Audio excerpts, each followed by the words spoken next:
Hi, thanks for joining us for our pre-concert lecture. This is an exciting concert for all of us in the orchestra. We are coming back to the Maryland Theater stage for our first classics concert, featuring the music of Michael Brown, of Serge Prokofiev, and also of Ludwig van Beethoven. We're very, very happy to be able to talk with Michael Brown about the first work on the program. This is a work that he was commissioned to write by the Maryland Symphony Orchestra. It was to have been performed in April, I think, of 2020, and it didn't get there. The COVID pandemic took over and shut us down, but we're happy to be able to present it for you here now. I also have a feeling once we start talking with Michael that we will find out that maybe the purpose of the piece and the motivation behind the piece changed between the time that he was considering it for the concert back in 2020 and what we will hear this week at our concert. So without further ado, please welcome Michael Brown. We're so happy to have you once again. It doesn't seem like it's been that many months since you and I have worked together on your piano concerto that we performed at the end of last season with a small contingent of our orchestra on stage. I think there were about 21 players plus you, and it was a very different experience than it's going to be this time because you won't be on stage with us, which is a new thing for us. This is a piece that you've written specifically for the orchestra and was motivated perhaps by the pandemic, given its title, Merging Pods. Could you tell us a little bit about it? Absolutely. Well, hi, Elizabeth. I'm so honored and happy to be with you again so soon after the last time playing my concerto with you. Was such a thrill in the spring. And like you said, this piece, Merging Pods, which will be a world premiere coming up, is a piece that evolved in concept over the last couple of years. It was originally intended as a celebratory piece for your 20th season. And that was so exciting to me to write a fun, rather compact orchestral work to celebrate you and the orchestra. And as time has progressed and the world has changed and everything keeps constantly shifting around, the idea of this piece changed quite a lot too from the time that I spent basically in isolation during the spring of 2020 and moving forward. And as we reprogrammed this piece, I thought it would be exciting, especially as the musicians, the full orchestra gathers back together with winds and percussion, that it would be somehow related to an experience, a shared experience that all of us have gone through in the last year and a half, individually and yet collectively as a society. And so I do that with the idea of pods. Obviously, everyone knows what pods are. Maybe we didn't before the pandemic, but we certainly do now. That the idea that we're all sort of doing the same things in our apartments or our homes, whether it's working out to some YouTube videos or going for socially distanced walks or whatever. And then we started doing them kind of in groups of 2, perhaps, or groups of 4, or groups of 6 or 10. People would merge and contract, and there would be pod arguments, and someone broke the rules. Someone broke the rules and hung out with this person. Wait, who did that person see? Oh, that person saw this person? Okay. Everyone had these conversations, and these conversations were consistently changing and evolving, and because people naturally want to get together and gather. And I thought, wouldn't that be kind of a fun way to dream up a piece for orchestra and for the Maryland Symphony? And so that's exactly what I do. So the piece begins with the full orchestra, which is so exciting to hear that sound again. And as if life just before the pandemic, maybe February 2020, if you will, or early March 2020, when people are not really cognizant of things. It's just a lot of bustling and a lot of vivacious things going on all at once without a lot of perhaps thoughtfulness in a certain way. It's a pretty chaotic opening. There's a lot of things going on at once, and everyone's sort of playing loud and all together, perhaps how society was. And then throughout this piece, which is about 7 minutes or so, the piece kind of devolves into silence, and groups of instruments or pods kind of slowly get removed, and we get left with either silence or individual notes, or these individual notes being sort of passed and tossed around the orchestra, around the instrumentation, and often staying in groups of two, in pods. And then throughout, it kind of slows down this little chorale that's introduced by the violins, softly. And that really then begins to start the rebuilding process of coming back together. And that's a bit at which keeps happening. Instruments keep coming in and out, but collectively more join in, gets louder and louder and faster and more chaotic again until everyone is again playing together. And the score resembles that. The first page sort of looks like the beginning of the Daphnis and Chloe ballet or something like that, where I think in the first, 3 minutes of Daphnis and Chloe ballet, I think he wrote 10,000 notes. So for you, it's not that. The piece is much shorter. So it's maybe about 500, 1,000 notes in 3 measures or something like that. But yes, even visually looking at the score, you can sort of see the concept behind the construction of the piece.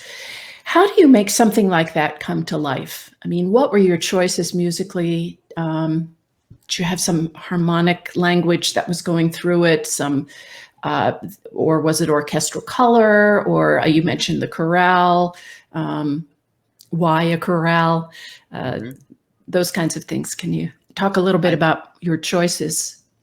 Absolutely. I think for me, a piece like this, I was so seduced by the idea that every day was more or less the same, or it was sort of Groundhog's Day. At least it was for me in my apartment, waking up, making coffee, doing some yoga, some exercise videos, taking a walk where I would avoid people and wear gloves at first and wash my kale with soap. And it felt a little bit, it felt a little insane, honestly, every day. But then I sort of got into it and I was like, wait a second, this is kind of some special time to really delve deep into what kind of art I want to create. And luckily, as a pianist composer, I mean, one needs time to really let things marinate and absorb. And it felt obviously a very trying time for humanity. But for me personally, I felt at a certain point pretty creative. And so I think this idea of stasis and how everything is the same influenced my harmonic choices in this piece. So, for example, in my concerto, there's a lot of shifting harmonies and there's a lot going on in my concerto. It sort of moves pretty linear, and in a way, we talked about how it sort of evokes Beethoven construction. There's just a lot of different changing harmonies. Here, there's more or less just a few, which is kind of a new direction, I think, for my music. The fact that I kind of let sounds and harmonies and pitches just sort of hang there for a while, and they kind of flop around the orchestra in that way and change much more gradually. You can get into the sound for longer periods of time. And that was the crux on how this piece is really built, with sort of long sustained harmonies with groups of 2 or 4 or individual instruments kind of coming in and out and playing around that idea. And like you said, yeah, so in the middle, there's this moment where it really thins out and you're left with just the strings. And they play this kind of a chorale tune that I composed that gets sort of louder and louder and louder and closer and closer and closer to resembling the sonorities from the beginning, perhaps Normal Life. if you will.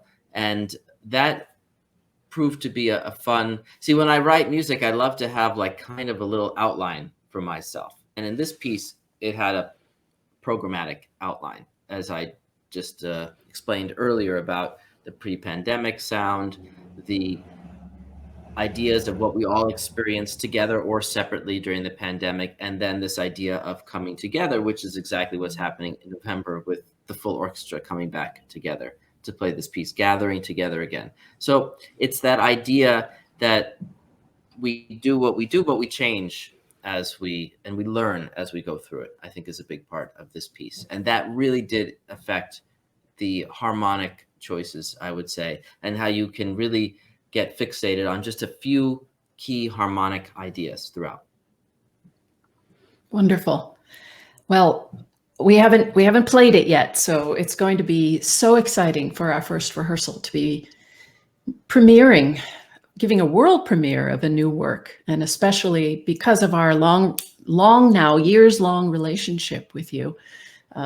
As a soloist and a composer, your first appearance with us, you also had a composition that you brought with you, which was a wonderful piece of music that was probably inspired by whatever you were playing at the time, whatever you were thinking about. And then your concerto, which was written in a sense to be in conversation with Beethoven because of the great 250th anniversary when it was given its world premiere in Kalamazoo. And we had the pleasure of giving I don't know if it was the second performance, but it was a repeat performance. And what a wonderful work that is. I truly hope that I will have a chance to revisit that with you at some point. But now a new adventure awaits the orchestra and us together. And you will be coming to some of our rehearsals to sort of oversee and make sure that your ideas get the clearest representation that we can possibly give.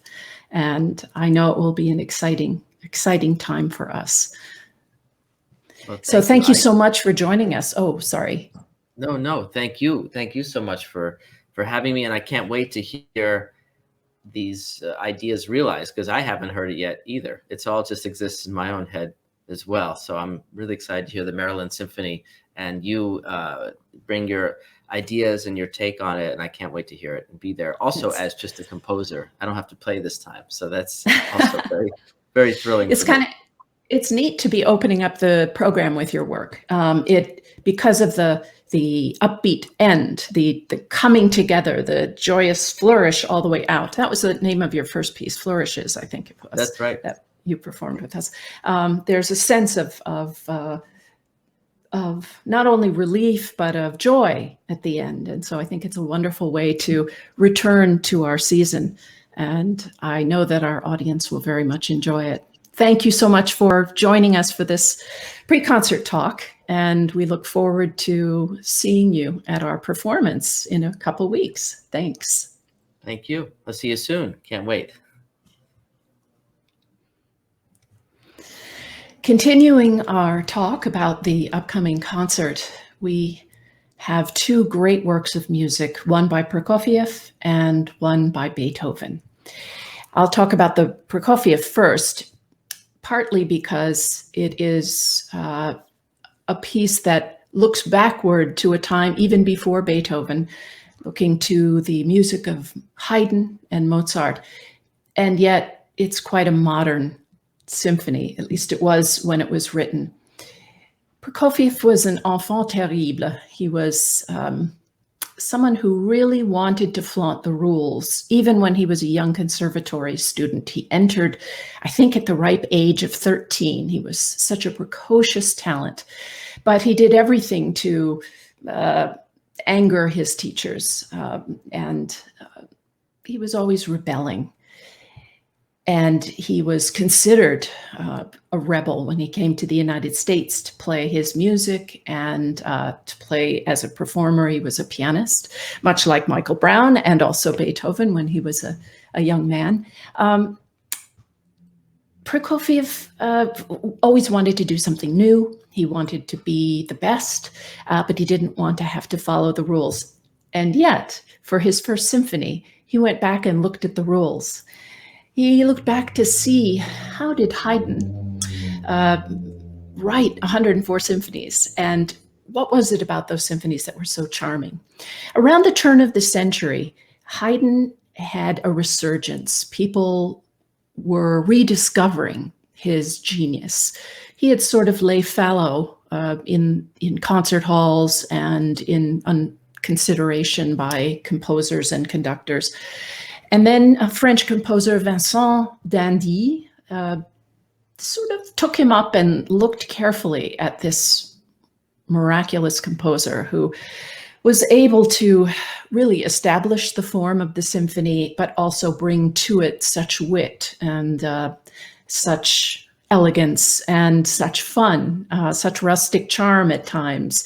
The fact that he was writing for royalty or the aristocracy sort of hemmed him in a little bit, but even so, Haydn loved to play jokes on his listeners. And I think that there was an aspect of that personality that Haydn had, just a little bit of trying to break the boundaries, perhaps being a bit rebellious that Prokofiev liked, certainly in the music. The classical symphony is in 4 movements. It has the elegance and charm of anything by Mozart or Haydn, but it is all Prokofiev. First movement especially looks back in form to a symphony of Haydn's with a first theme, second theme, a little bit of a development, everything beautifully balanced and laid out for the listener in a very simple, straightforward, and charming way. The second movement is lyrical, and it really has the least to do with classical music. It's a little bit more of a song with a kind of motoric accompaniment underneath.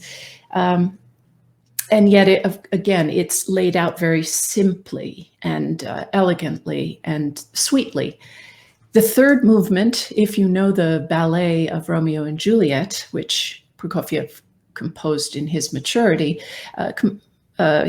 he used this gavotte, this third movement of the classical symphony, for one of the dances in the ballet later on. It is one of my favorite pieces, partly because I fell in love with Romeo and Juliet's the ballet with Nureyev and Margot Fonteyn.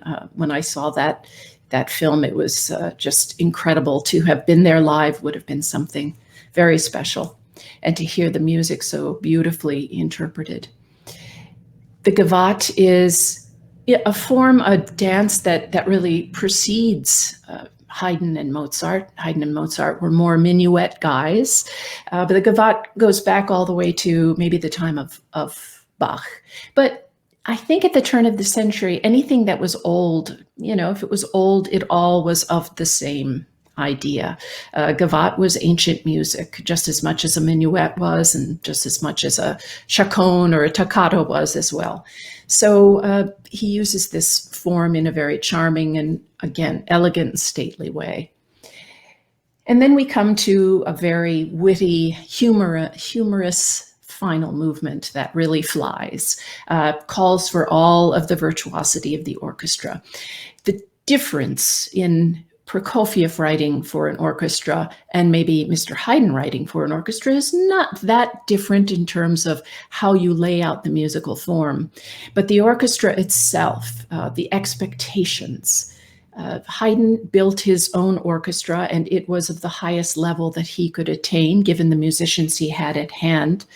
The Prince Esterhazy, his patron, allowed him a great deal of leeway in terms of hiring musicians, but there was a limit to it, and it was a smaller orchestra. In terms of Prokofiev, he had written music that was very difficult already, even as a young man, and he was still in his late teens. And the idea that he's thinking about this at this level is quite astonishing.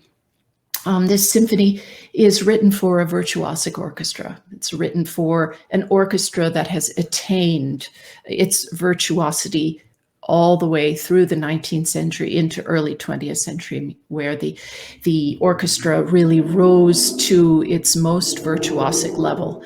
Nowadays, of course, we take it for granted, but to have watched that development in terms of the body of the orchestra becoming an instrument that was a virtuoso, as opposed to simply inviting a virtuoso to play in front of an orchestra of amateurs, the change throughout the 19th century must have been quite astonishing. And the Classical Symphony of Prokofiev, although it is a kind of tribute to the classical style, it doesn't follow directly. It looks back with a certain amount of tenderness and admiration, but with the rebel inside of Prokofiev, it certainly goes its own way in a very delightful way. And on the second half of the program, we come to a symphony that has never been performed by the Maryland Symphony. It is quite astonishing to me that in our 35, 36, now 40 years, that this symphony has somehow been overlooked by yours truly and my predecessor, partly because it is easily forgotten in the towering brothers and sisters of the Third and the Fifth Symphonies. And yet the Fourth Symphony offers so much to the listener, offers so much to the musician. And for me as a conductor, it was the very first symphony that I conducted. And so to return to it, I haven't performed it in many, many years. To return to it is both nostalgic and also an opportunity to learn a little bit more Beethoven. He has so much to teach us even 250 years later.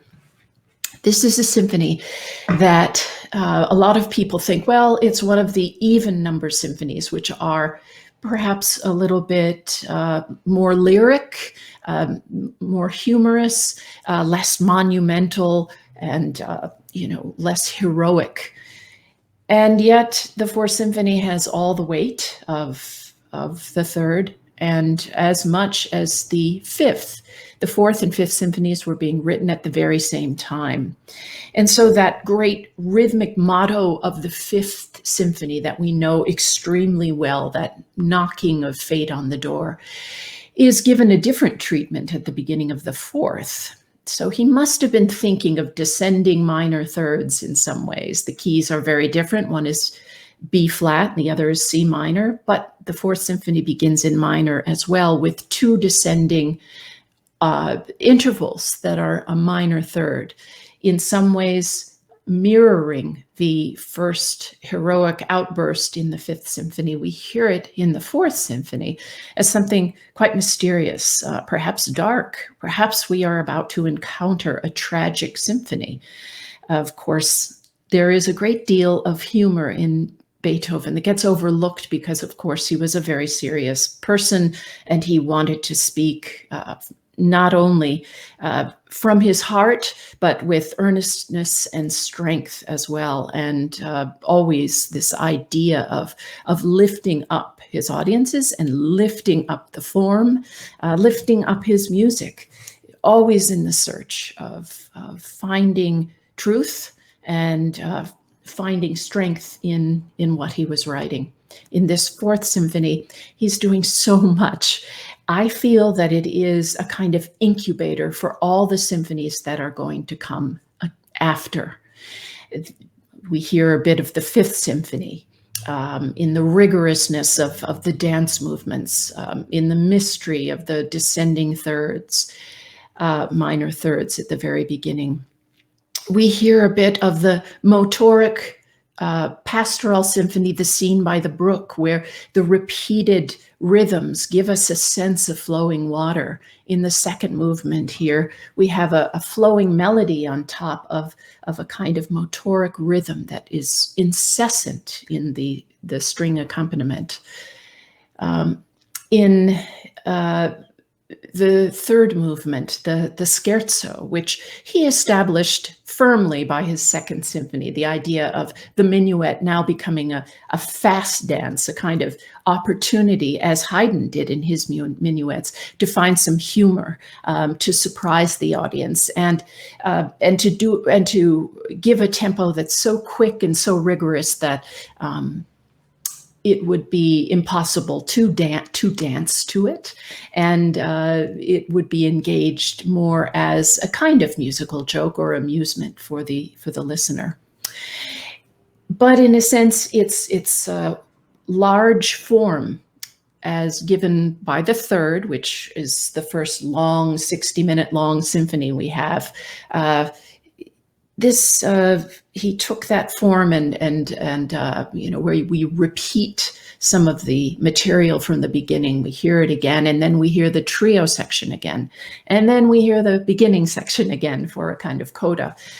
This lengthened scherzo movement is something that established in the third, now really given a real, I would say, a run through in the fourth in a fun way that points in some ways to the Seventh Symphony, the idea of the dance as being something monumental. The last movement, again, the idea of motoric, repeated motives that are accompaniment and then somehow are woven into the melody itself. This is that genius of Mozart. There is something in the even symphonies that perhaps reflect more of, I said Mozart, but I meant Beethoven, the personality of Beethoven. His humor, his humanity, his really intense observation of the human experience, of human personalities. And we think of himself as so interior because of his increasing deafness. But before that, he was a performer and an observer and someone who really wanted to make it in the world. And so I think that all of his symphonies are his most public expressions of himself. His aspirations come out in the third, fifth, seventh, ninth symphonies, but perhaps more of his interior life and his fondness for humankind also comes forth. The more tender moments, the more humorous moments, the more real moments perhaps come out in these symphonies that often are overlooked and yet are absolutely full of this great composer. The motoric ideas and the humor comes to its apex in the Eighth Symphony, which he always said was his favorite.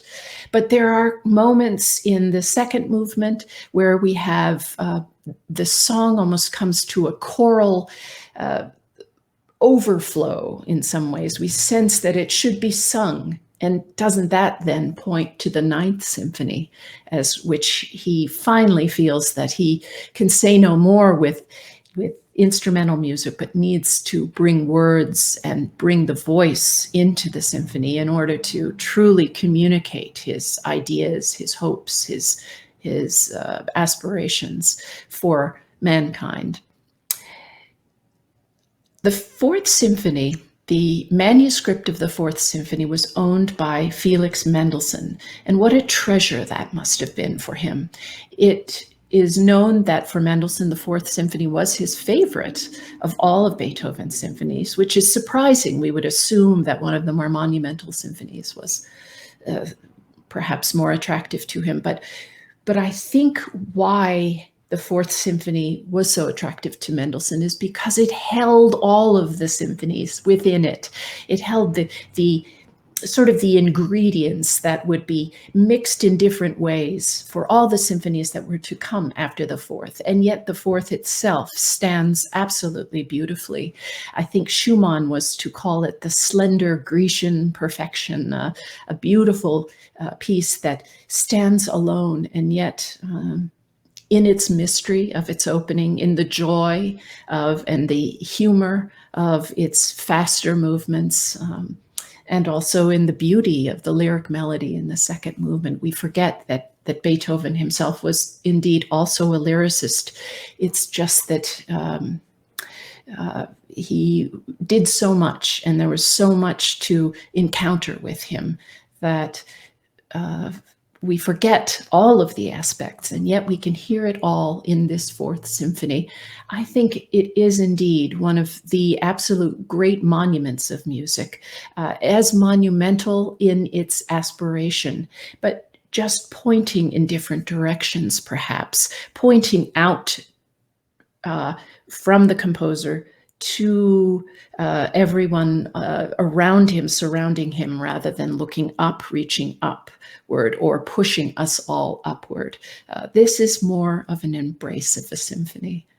This concert is so exciting because it begins with something absolutely brand new, and it takes a journey through a piece of a young composer who was considered truly an avant-garde composer, who looked to the past in order to find a new way of expression, and then to Beethoven himself, the great symphonist, and a piece of music that will be new for the Maryland Symphony Orchestra and for our audience.